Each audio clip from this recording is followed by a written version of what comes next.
إذا مشاهدينا الكرام، السلام عليكم ومرحبا بكم في هذا الخبر العاجل. لقاء تاريخي بين الملك محمد السادس وترامب يرعب الخصوم وكيصيفط رسائل قوية للعالم.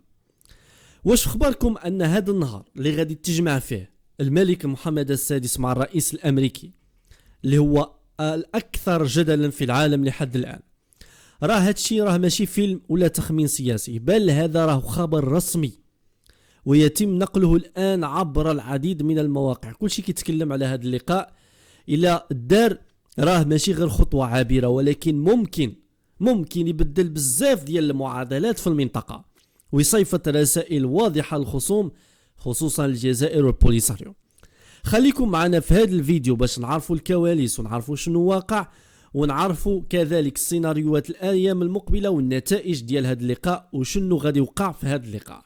اذا نبداو على بركه الله، بسم الله. ولكن قبل ذلك ادعوكم الى جات على الخطر ديالكم دعموا القناه ديالنا بالاعجاب، اشتراك في القناه، تفعيل زر الجرس، كذلك شي تعليق كيف ما كان هذا التعليق لان الراي ديالكم كيهمنا بزاف. بسم الله.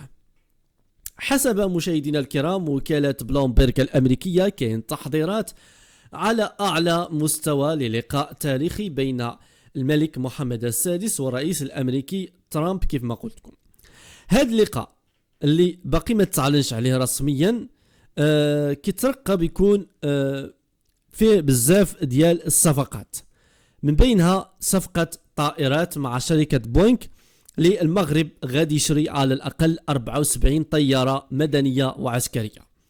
كذلك غادي يكونوا مشاريع في مجال الدفاع والتكنولوجيا، وغادي يكون تعزيز التوطين الصناعي في المغرب وخدمة سلاسل الإمداد العالمية من المغرب.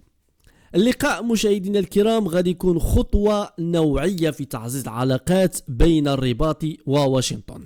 وانتم كتعرفوا أن دونالد ترامب ماشي شخصية عادية، هاد السيد هو اللي اعترف بسيادة المغرب على الصحراء، وكان أول رئيس أمريكي يدير هذه الخطوة التاريخية.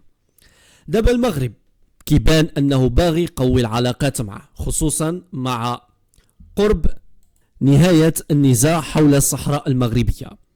وحنا كنعرفوا أن أمريكا هيكون عندها واحد الدور مهم بزاف في الحلقة الأخيرة من هذا النزاع المفتعل في الصحراء المغربية. وهذا اللقاء مشاهدينا الكرام، هذا اللقاء فيه رسائل للخصوم. مثلا الجزائر، المغرب كيقول له أنك نتعامل مباشرة مع الكبار. البوليساريو، الاعتراف الأمريكي باقي وربما هو اللي غادي ينهي هذا النزاع ويصنف البوليساريو كمنظمة إرهابية بعد هذا اللقاء المرتقب.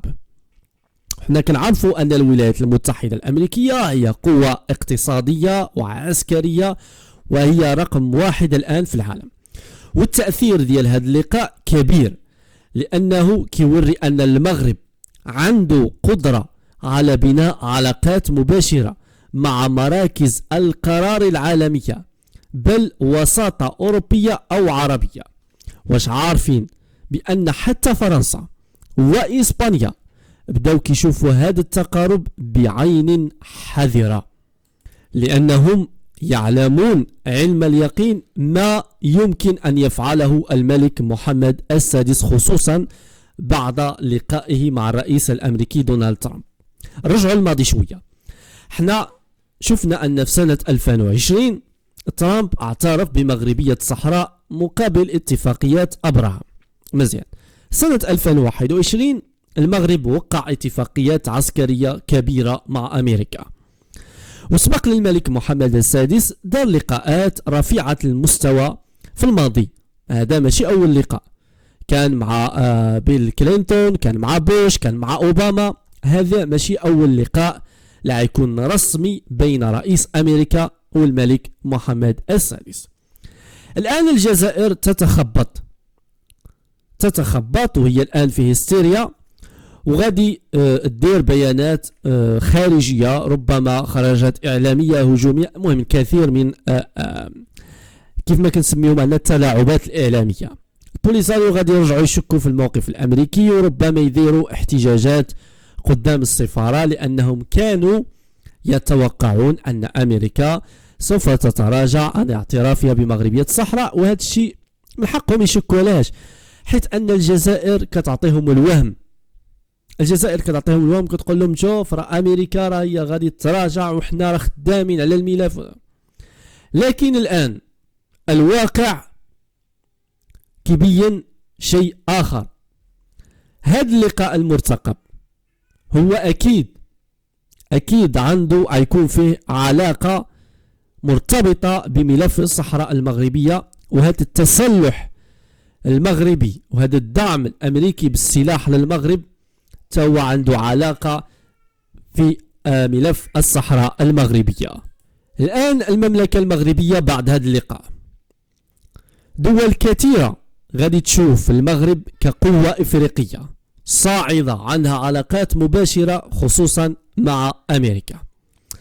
إذا المغرب سوف يعزز مكانته كشريك استراتيجي لأمريكا، وحيكون هناك ضخ استثمارات جديدة في المجال الصناعي والعسكري، وتقوية الموقف في ملف الصحراء اللي هو الأهم في هذا اللقاء. الجزائر الآن بعد هذا اللقاء مزيد من العزلة وفضائح أمام المجتمع الدولي وخصوصا مع الشعب الجزائري، ضعف تأثيرها داخل الاتحاد الإفريقي، ضغط داخلي بسبب فشل الخيارات الدبلوماسية. المملكة المغربية الآن كتوري الجزائر كيف يمكن أن كيفاش غنقول لكم كيفاش تعاملوا مع ملفات اللي عندها علاقة بالوحدة الترابية أو بالنزاعات المفتعلة في العالم، دون أنكم تبقوا تعطيوا المال ديال الشعب ديالكم، وتبقوا كذلك تعملوا اتفاقيات اللي انتم خاسرين فيها. المهم أنكم تكسبوا واحد الدعم أو واحد الصوت لصالح القضية ديالكم. إذا مشاهدينا الكرام، كيف ما قلت لكم في الأيام القادمة غادي نشوفوا إعلان رسمي على اللقاء في الأسابيع المقبلة كيف ما قلت لكم أكيد، وغادي يكون توقيع اتفاقيات جديدة في مختلف القطاعات، وغادي يكون تحركات دبلوماسية جزائرية في واشنطن تحاول تضغط على إدارة ترامب باش يتم إلغاء هذا اللقاء. إذا اهتمام إعلامي دولي احنا كنشوفوه الآن بخصوص هذا اللقاء المرتقب بين الملك محمد السادس واحتمال تدخل روسيا والصين بصفقات مضادة في الجزائر. الخاتمة مشاهدينا الكرام، خاتمة أن المغرب اليوم ماشي غادي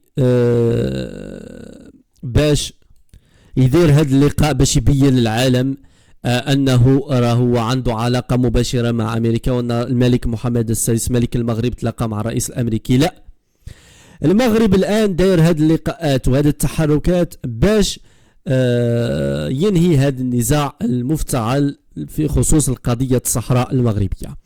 احنا غادي ننتظروا التعاليق والآراء ديالكم مشاهدينا الكرام بخصوص هذا الموضوع. تلاقاو فيديو جديد، إلى اللقاء.